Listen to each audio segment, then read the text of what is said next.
Hello everybody, welcome back to the show. My guests today are Fatu and Andrei Albu. These are some of my longest standing friends from high school, and it's really cool to come together and talk about some important things every once in a while, and this podcast has really been great for me to do that. So today, you guys can expect to learn about cold plunges and mental toughness, how much effort should be put into reversing aging, how to orient yourself and find a direction in life, and how do we construct God in our minds, and what our current thoughts, challenges, and doubts are in religion and Christianity. It was an overall pleasure once again to talk to these guys. They've been my friends for a long time. It was a nice Lakeside talk. It was a little short. We could have kept going much longer. Fortunately, didn't have the time during reading week. But yeah, I think we all got something away from it. Had a blast recording. There's going to be more in the future, and I hope you guys enjoy. All right, we're live. We are back. Thinking about changing the name of the podcast.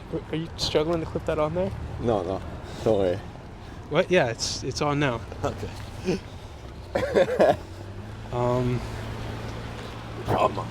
Trauma.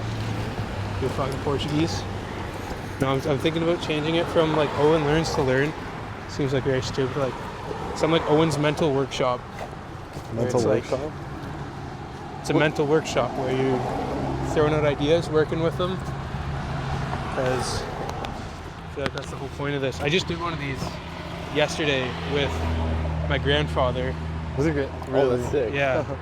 So I don't even know if he really knew that I was doing it, but like I told him that like I'm gonna record the conversation just for later. And what was it about? Just like asking him a bunch of questions about his life, moving as an immigrant, and how he like got into school and then set his life path from there. Because he immigrated at 17, so like he was just finished high school pretty much. From Holland. So he's the first gen. Yeah, yeah. And then like he's the oldest of 6 brothers. So he had younger brothers who were born here. But yeah, he got here, could barely speak English, just like about as well as like you guys can speak French. He's spoke English, and then I forgot about my microphone. I gotta keep holding it. It's like a constant bicep curl. He came from there, and then got like a Wonder Bread job as like delivering bread, and then someone told him like, hey, you should try out university. I think you could do that. So he had to take a bunch of. What did he study? Economics. Because he did not like English or anything. He's just good at math, and so he's like business and economics. So he went to Wilfrid Laurier. Oh shit! Quite a while ago. Did he tell you what res? He did not. But yeah, I wouldn't have even known if he did, honestly. Like, yeah, it was called Waterloo Lutheran or something back then. Oh. It was in the 60s. So there's still a building called like Lutheran Campus or whatever it's called. Yeah. Yeah, so he went there and then he got his master's from Queen's in economics, and then worked for Esso for a long ass time, or Imperial Oil, whatever. But yeah, I've got some stuff on my phone that we could talk about, but other than that, not much. Hopefully my table was not taken, so I really don't want to just be holding this up. Hopefully it's in the sun the entire time. No, it's nice out. It's a nice day though. Yeah. Tomorrow's gonna be shade though. Tomorrow's gonna be same, I think. Yeah. What is it? October 18th, 2024, something like that. Nice day. We got about 45 minutes to. We could do a playground podcast. Amongst the children. Yeah. Amongst the people of the city. Yeah, the Oakvillians.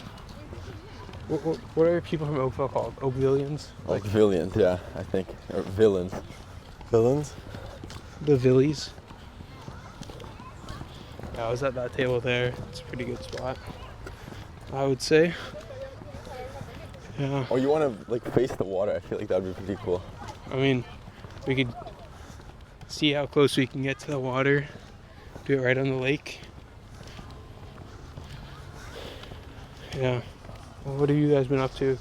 Back to school for you, Alex, and tomorrow, or you? Tomorrow. Tomorrow, like night, probably. Yeah. But I mean, I'm in an ultimate frisbee intramurals, and we got 2 back-to-back games that night. So the problem is, bro, they combined the. Dude, why are you doing ultimate frisbee with your shoulder? That's I'm not throwing. I'm just catching. That's arguably worse. Going for a jump with someone and you land improperly, fall on your shoulder. Nah, don't worry. They combined the league, so one of the teams in the league is like a varsity team, and all of us are beginners. So we're just getting mercied every game. It's not good. Well, what's the mercy for that? Do you want to go sit on the rocks or something? Score of 10 plus. Difference. Dude, you just do not want to give your shoulder a rest, eh? Yeah, I don't know. That's crazy. I've been out of intramurals for a long time for my knee. Let's go back down this way. Oh, nice spot right on the water. Better than a picnic table. No, because it was in the shade too. This is way better. Yeah.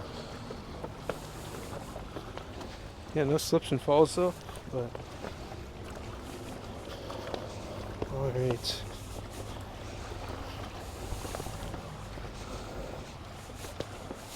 It'd be a shame if those Air Forces went in the water, Andre. Nice. You're right, it would be a shame. Why would they ever go in the water though? I don't know. Alright, I'm setting up camp here. Find this flat spot for the water. It looks very swimmable right now, I can't lie. Dude, it's probably like 50 degrees. Wait, why don't you launch your boat in Lake Ontario? Because have we? Because like this would be perfect to just like water sport, no? Yeah, well this is really rare for Lake Ontario.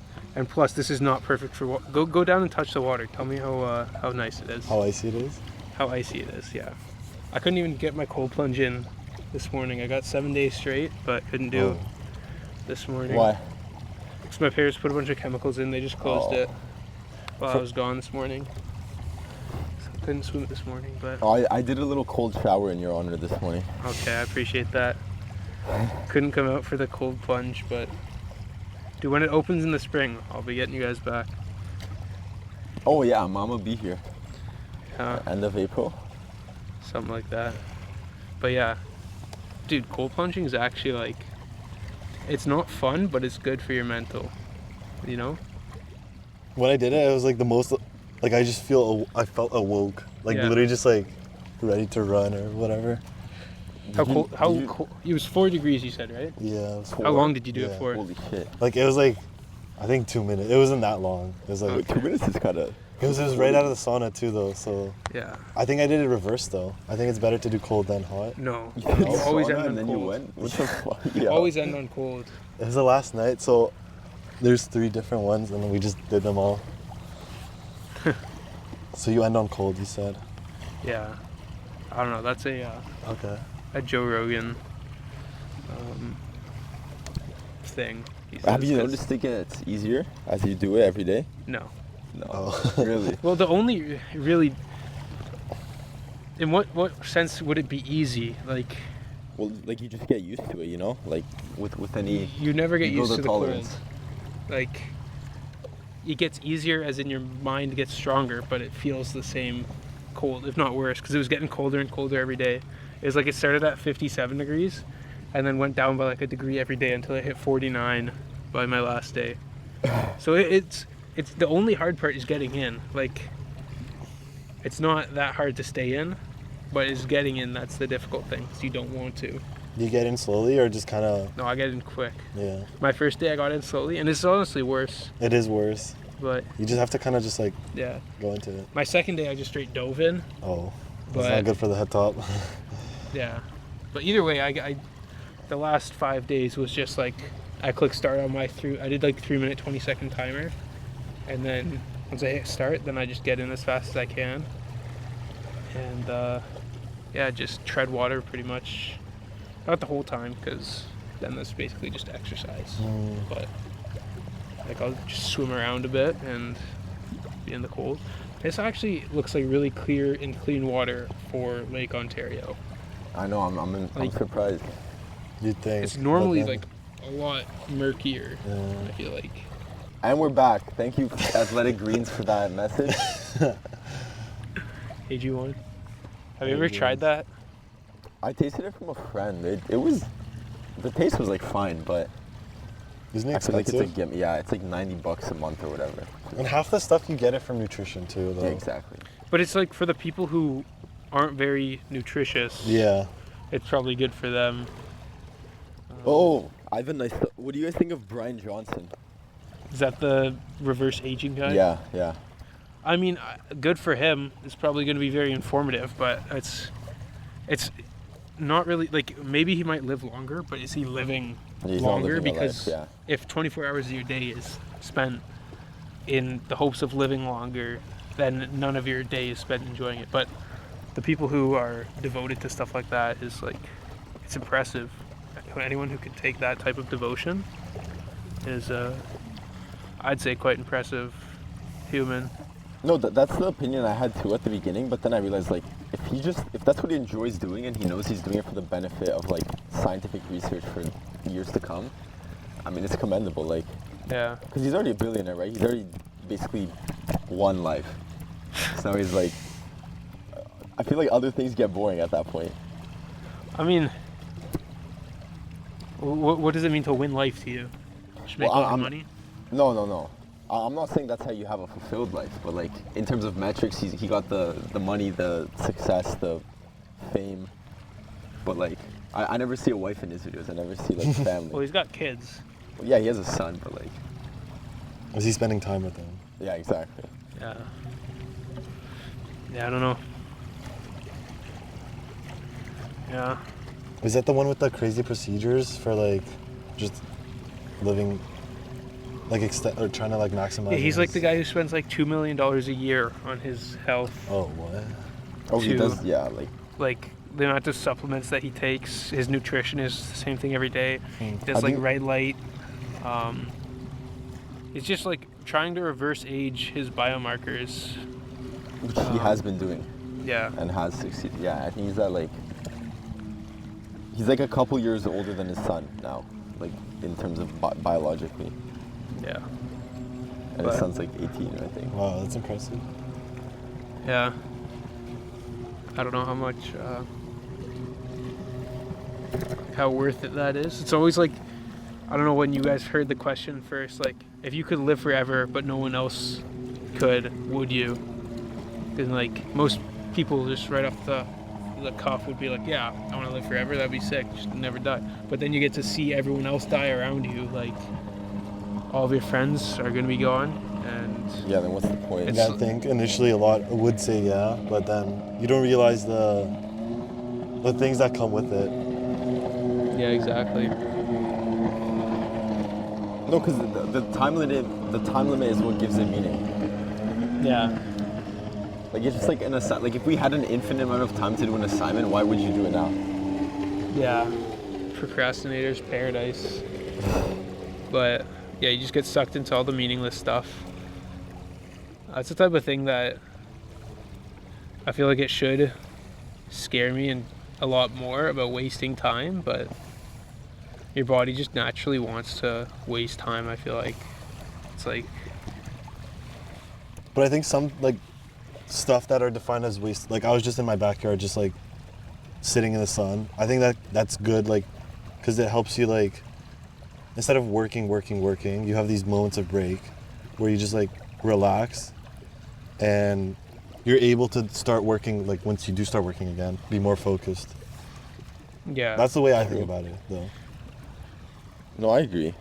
Yeah, I mean, but at that point, like I've heard the argument, when you're taking breaks to become more productive in the future, you're still like, sometimes you can definitely be thinking about your work while you're on break and you're not exactly enjoying the moment. And then to the other extreme, it's like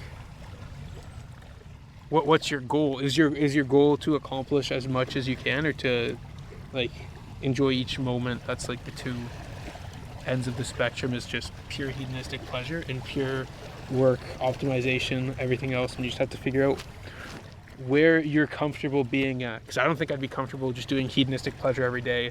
That would just fucking suck. Yeah. And then I also, so far, have not been able to just work 24/7, completely dial everything in. I think I would just get burnt out and not find that enjoyable. So you just have to figure out what your exact balance is. Like the Brian Johnson, or whatever his name is, he's probably perfectly fine being a work. That's what he's done all his life. And he finds that satisfying and enjoyable, and he's able to do it. So it's about, really figuring out what your goal is and how you can map that to your balance. And it's all about the time frame also. Like work-life balance could mean 8 hours of your day is working, 8 hours of your day is whatever else, and 8 hours of your day is sleeping. But it could also mean this year is a working year.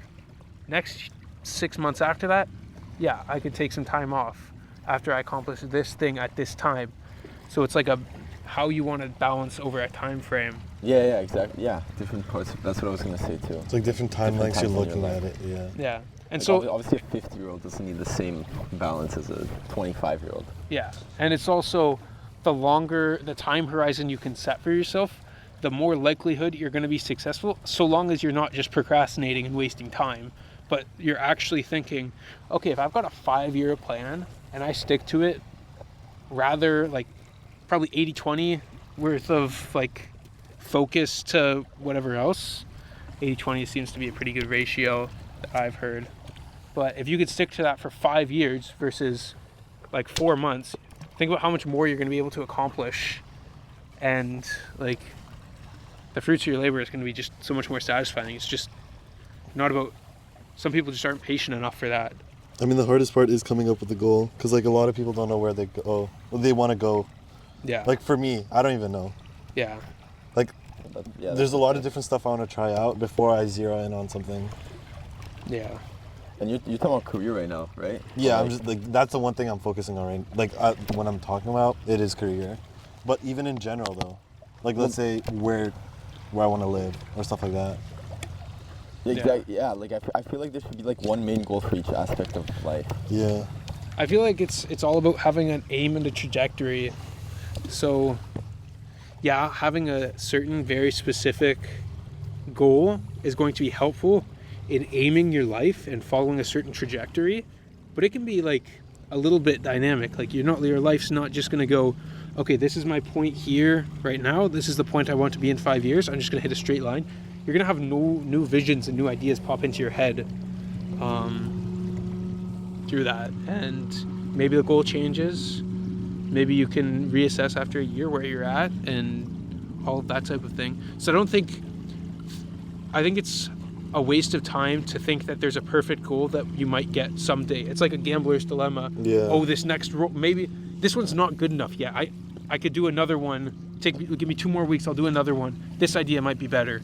And you can just recycle that forever and ever and ever. And then you're 30 and you're going to be like, damn, I never actually chose something.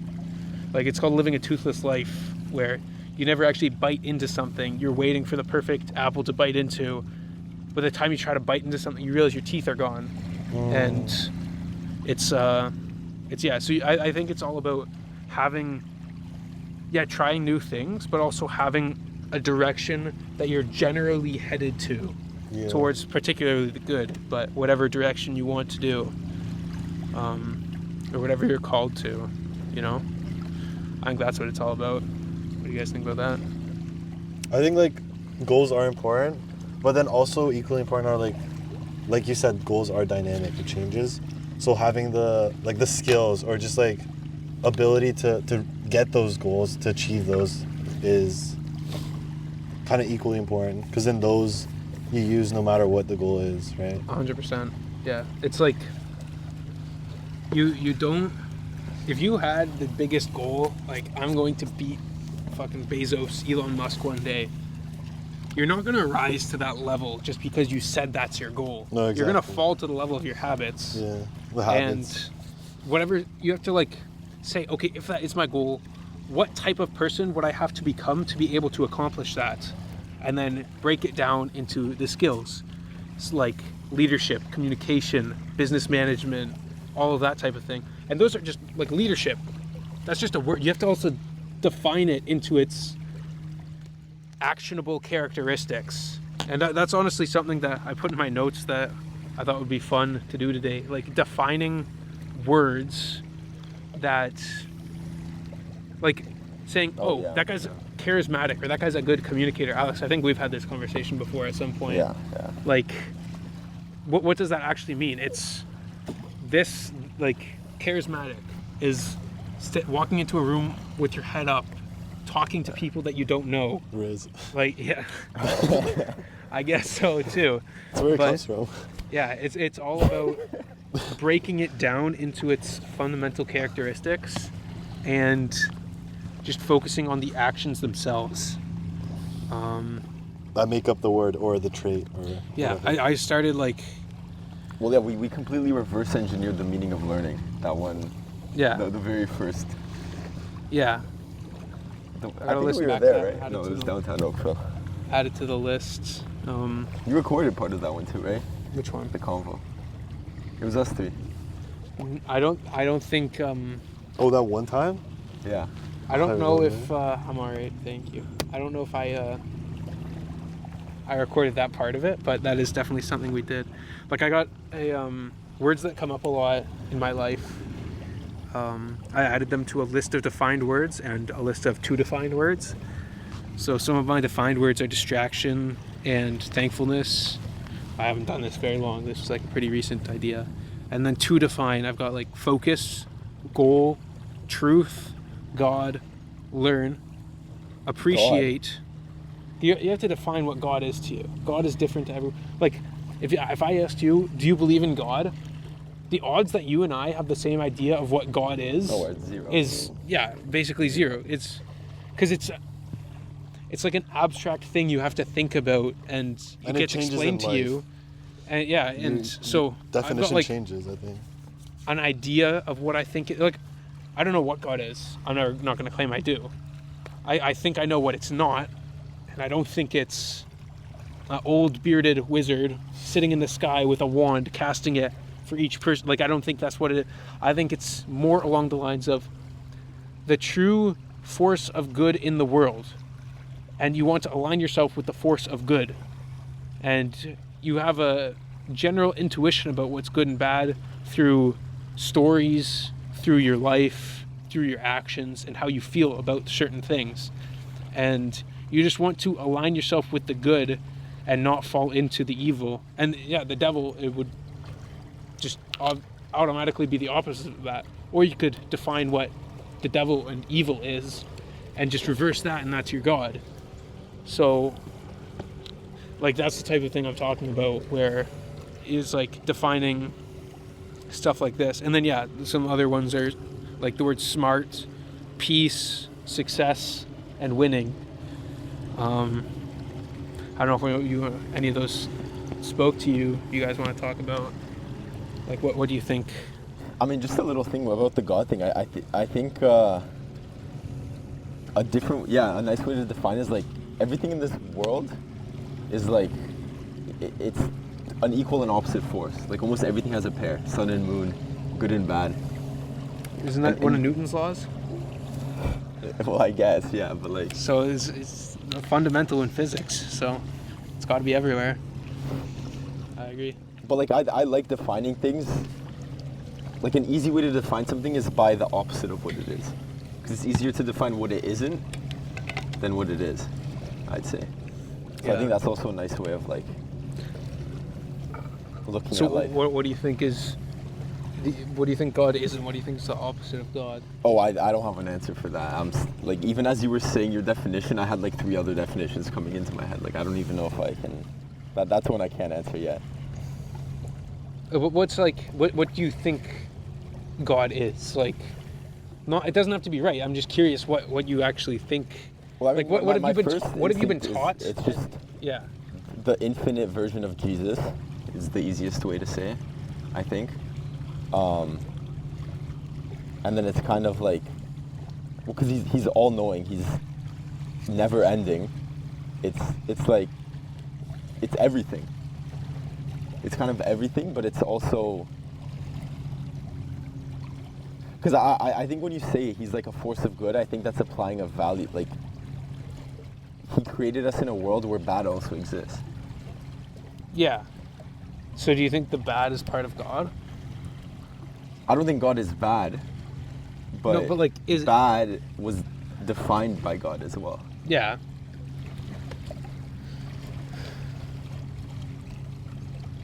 Yeah, I just think it doesn't make sense that it would be an all-powerful, all-knowing but.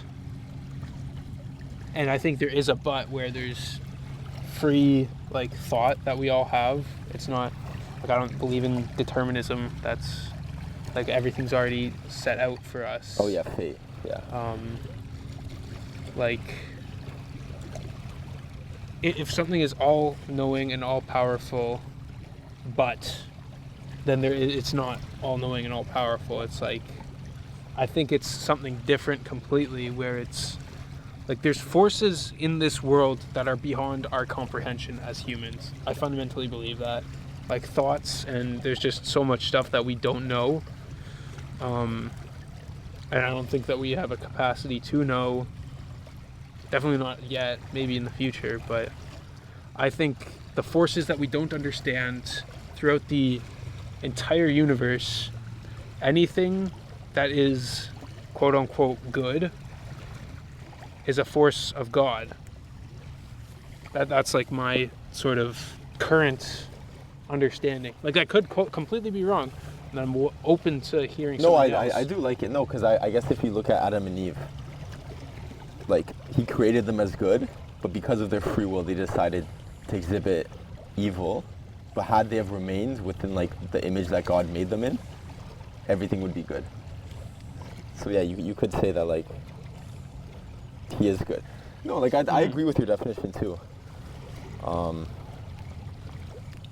like it's hard to think back to like Sunday school and think like, what was I taught God is? Where it's like, I don't think I ever was.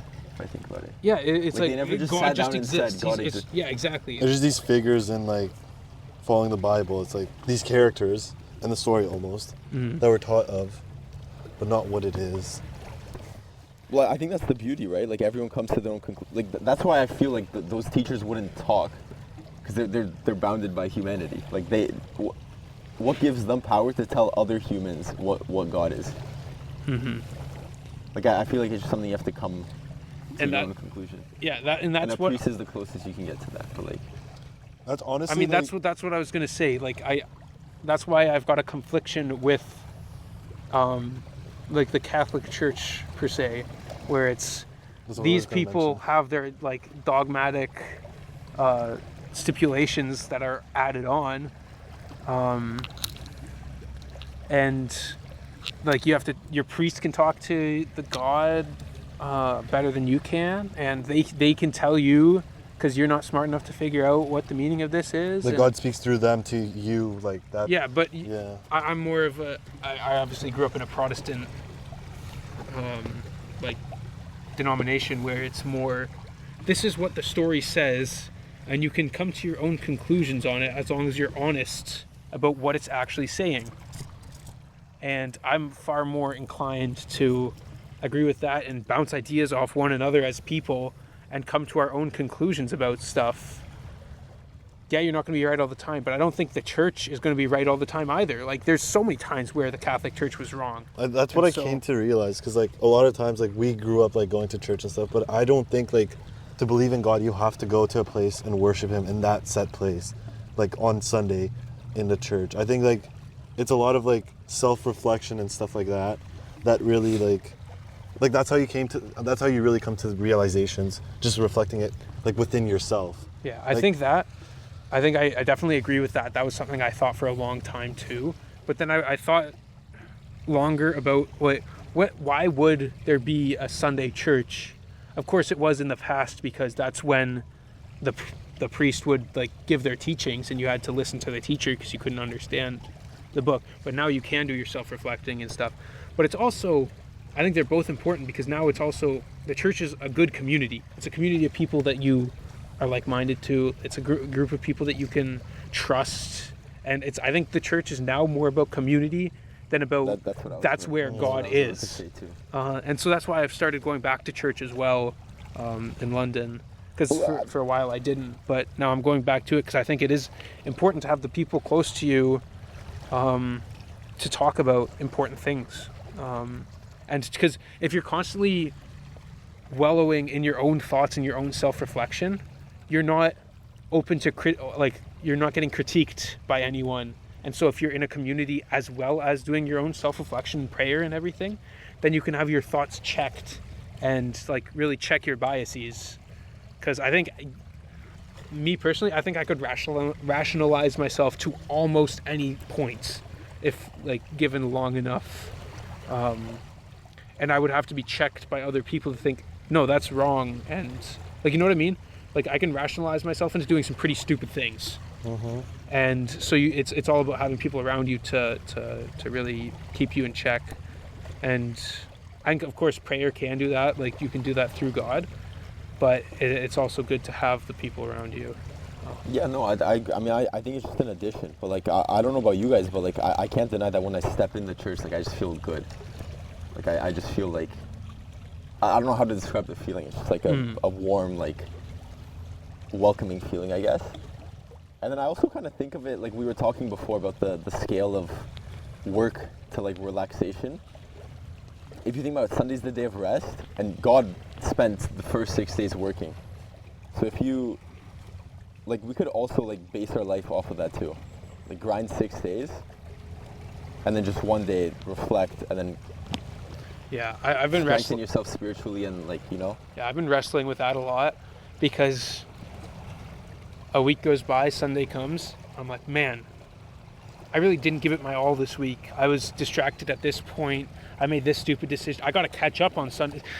I can't take it. Like, I get wrapped up in that sort of logic behind it. But so I think it is good to also have at least a Sunday morning where you're not in your place of work. Like, especially if I'm working from home from my office, like I could always be doing something more there. If I'm going somewhere else, I'll be present there, and I'm not thinking about my work. And that's another good thing about church is you can go somewhere to think about something else, you know? That's at least what I've had problems with, especially trying to become a more advanced, like trying to work harder, set myself ahead of the group, like that type of stuff. You can really get caught up in that and miss out on appreciating what you've got here. Anything you guys want to add? Any other thoughts on church or anything? Let me think for a second. Yeah. Yeah, it's tough, and I've also started becoming more and more open to just saying what I think and seeing if someone can correct me. I've honestly wanted to set one of these podcasts up with my old pastor back from like the church here and see if he would just talk to me and correct me on some things, because I honestly I don't really have that all too much anymore. It's all like, I'll talk to you guys, I'll talk to some other peers that believe, and we'll bounce our beliefs off each other. Like, you want new people to bounce your ideas I want off? like older people, like like someone like a pastor or a priest or something. Like more like your grandfather. Yeah, exactly. Like I asked him about that as well. That was a funny conversation yesterday, because I told him, me and my girlfriend, I obviously grew up Protestant. She's a very devout Roman Catholic, and we've not come to an agreement yet, and we have to figure out where we're going to go and where we're going to set up our belief system and values and all that type of thing. But do you think it's important for you guys to have the same religion? Like, not just you guys, just a couple in general. what my grandfather told me was, it doesn't matter what you guys choose. I think you guys should just both be in it together. Like, you guys shouldn't go somewhere else on a Sunday. You should have that time together. And it's mostly about relationships are built off of shared values and being constant with those. And that's how you build trust, is by having the same values, knowing that the other person isn't going to do something else. And because we are both like Christian, yeah. I guess where I'm going as an atheist, they could have the same values as you, right? Like but I don't think it's far-fetched. Just that they don't go to church on Sundays. They could share the exact same things the Bible teaches, though. Or like I would say. But then why are they still an atheist? But I'm saying the values of like. No, well. I know what you're saying, where it's like people, but that's almost like moral relativism, where you can, like, you don't have a foundation to base something on. It's like it's built on a tower of, like, it's a foundation of sand, pretty much, where you might have the same values until something happens, and you don't have this like thing to fall back on. And I think that's a very dangerous game to play with yourself, where you don't have like a community behind you or a common like group of beliefs behind you. You might have the same idea of don't fuck someone over. That's a pretty good value to have. But until shit goes haywire, you won't know that they have the same values as you. I've heard this value, like, thing of trust, where it's, I'll trust you up to $1. Like, if there's $1 of mine in front of you, you're not going to take it. What about a $100 bill? What about a stack of $10,000 in front of you? Like, you trust people up to a certain, like, there's people that, of course, you can trust up to $1 billion, like, to you personally. But it's all like, I don't think that, I think I would be more likely to trust someone that I know is going to church and does share the same. Doesn't mean it's not possible not to do that if you're an atheist, but I think it's more likely for you to stick to your guns if you've got like a whole community and God by your side. That's what I was gonna say. Like, I think if you know they're Christian, it kind of wormholes like part of the relationship where like you skip a part of like trust building. Like, if you know that they're truly devout.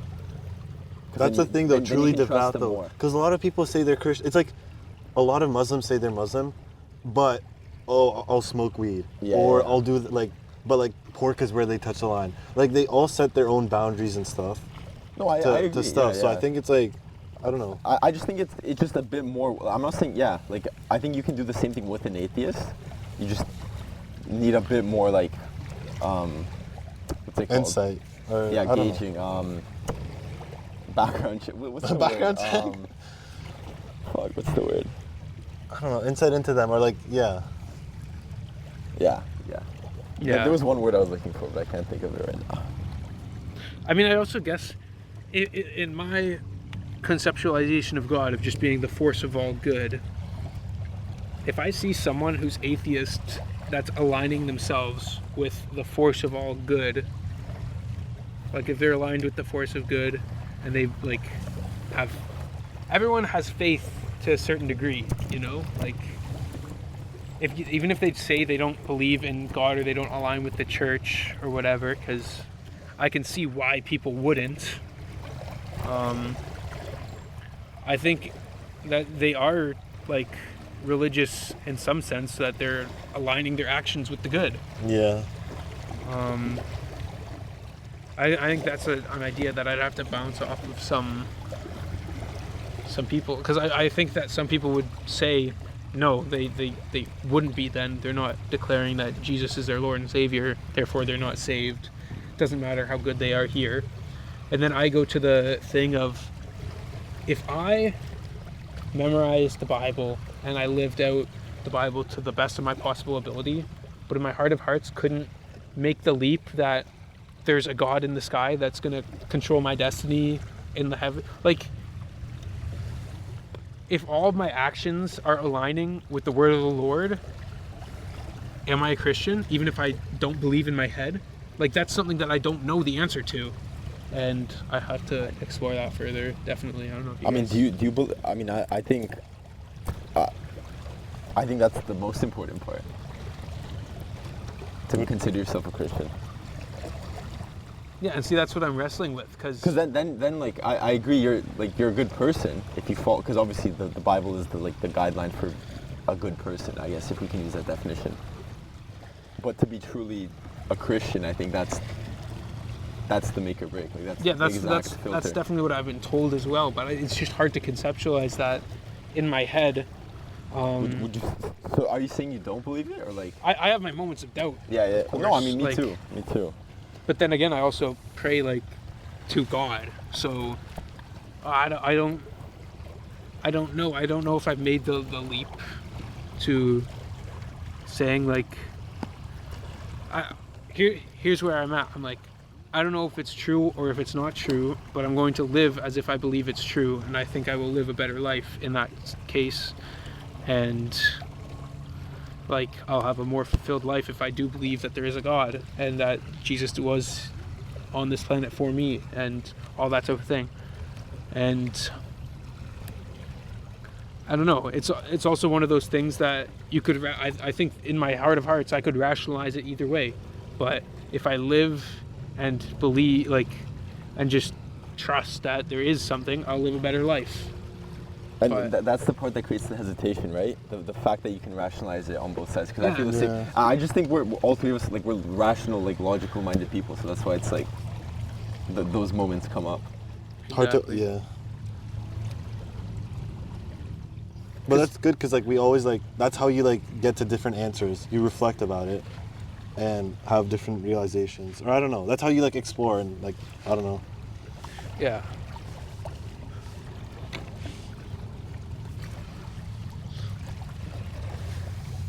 Yeah, I also think it's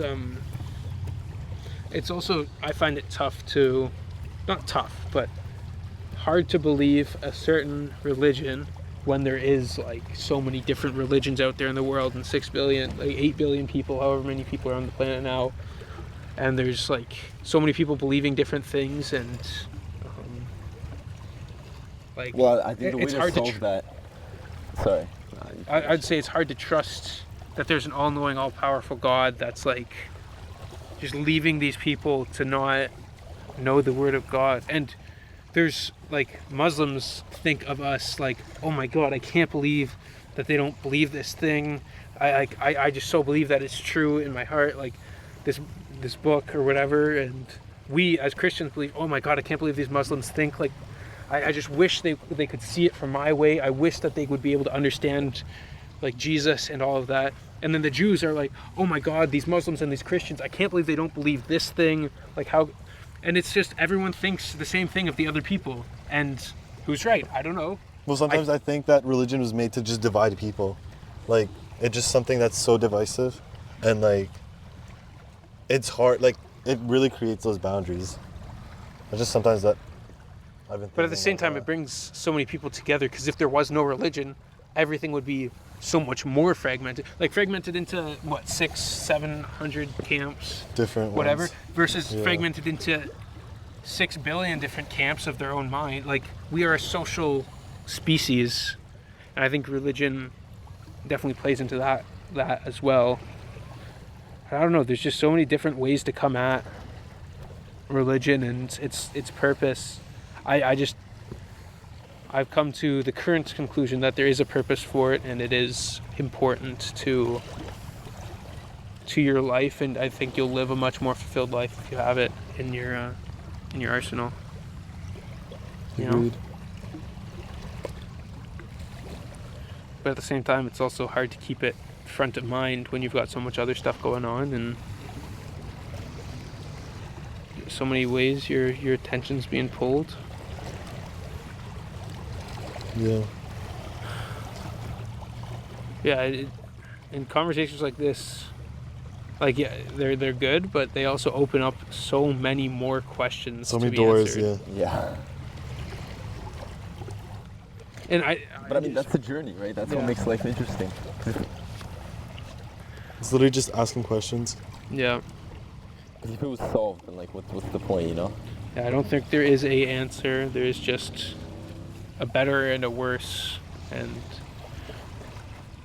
I mean, I guess that's against Christian religion because they think that they do have the answer.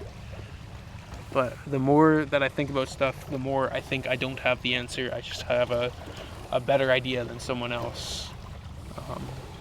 Well, I think one way to kind of solve that is just learn about the other ones as well.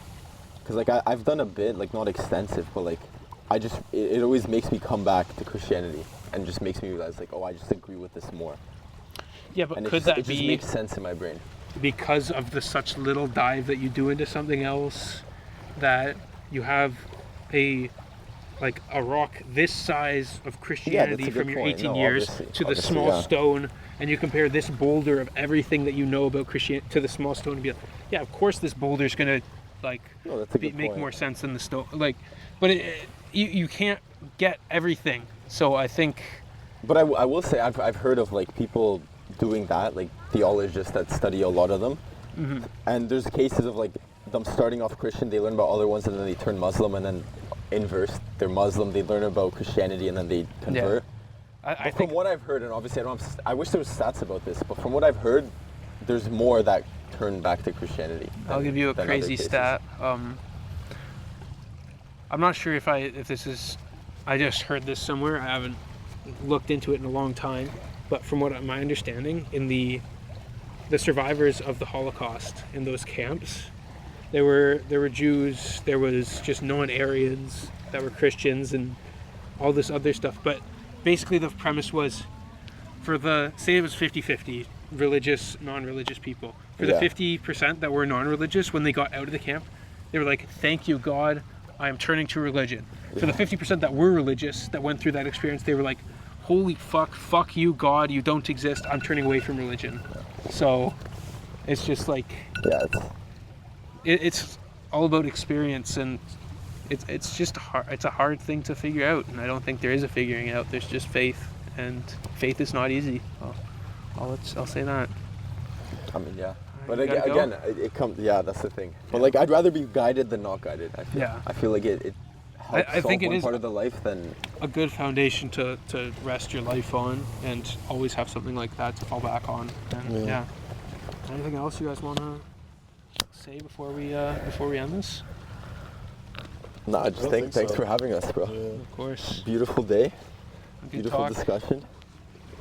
All right, that is it for the first episode of Owen's Mental Workshop, and thanks for listening. All right, peace, guys.